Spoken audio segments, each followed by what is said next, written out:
Icebreakers. Icebreakers are such a fun thing, and you may have done them in a drama class, or you may have had to do them at like a Bible camp or something like that.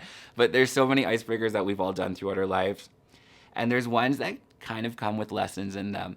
One of my favorites is telephone, and what you do is you just write something down on a piece of paper. You set the kids up in a circle or in a line, whatever, and you give the kid the first piece of paper, and maybe it says like, um, Tuesdays are my favorite day of the week. And the rule is that kid has to whisper into the other kid's ear as quietly as they can. Tuesdays are my favorite day of the week. And then it keeps going around the circle. And then when it comes back to the last kid has to say it out loud. And you will see that this has completely changed the words. So it started out as Tuesdays are my favorite day of the week. And I don't know, maybe the last kid said like, woolly sweaters are very chic. Like you'll see the the little saying has changed, and it makes everyone laugh, and it's that immediate icebreaker, right? The thing you're looking for.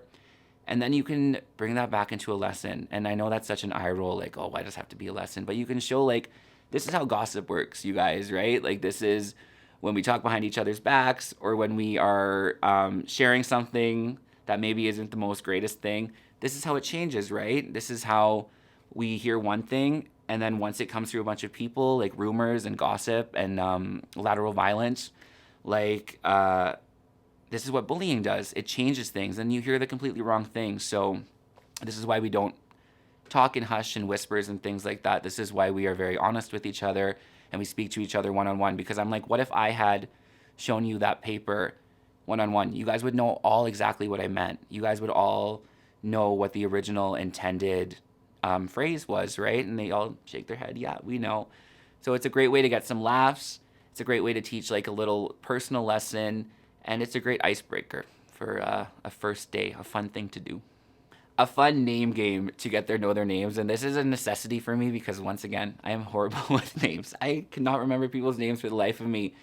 Um, but I turn it into like a music icebreaker game where I will grab my guitar, and it's something as simple as saying, my name is LJ, like which is with like a G chord or something like that. I don't know. And then you encourage each of them to go around and sing their names. And sometimes this can be like pulling teeth, especially with older kids. But like kindergartens, grade ones, grade twos, they live for this. They like get to stand up in front of their class and like sing. How fun is that? And yeah, just getting them to sing their name. Then that's like a first step into getting them to do something musical. And at the same time, you're learning their name in like a sing song kind of fun way, which is how I remember. Apparently, I'm a kindergartner.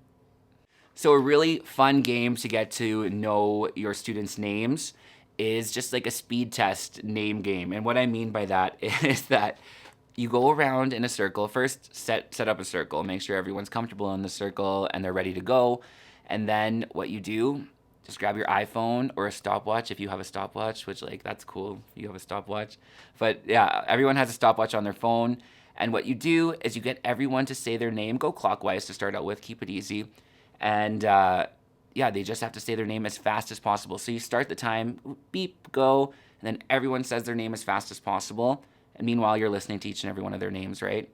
And you hit it, and then they're so excited. Oh my God, we said all of our names in a circle. There's 20 of us, and we said it in 12 seconds. How incredible is that? And then what you do is you say, do you think we can beat it? And like, of course, they're going to want to try and beat their score. That's super fun to them. At the same time, what you should be doing during all this fun and absolutely wreaking havoc is listening. You should be listening to each and every one of their names and learning it at that time. I think that's such a fun way to do it. And then you keep doing it, you keep doing it. I think the group that I worked with previously with some other music instructors, we got it down to like 3 seconds. And it was super fun. It started being fun for us too. I think we were trying to beat our scores as well. Then at the end, this is a great way to even further just drill people's names into your head, is you do a little twist on the game.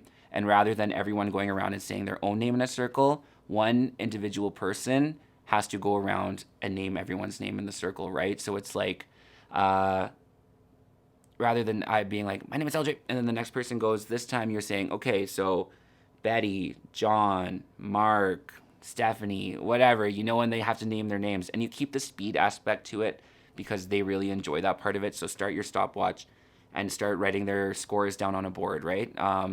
Uh, Mark named everyone's names in 10 seconds. Mark is in second place. Keep their scores like that, and it challenges them. And it's a great way to learn everyone's names. And it starts to be fun for the instructors, too.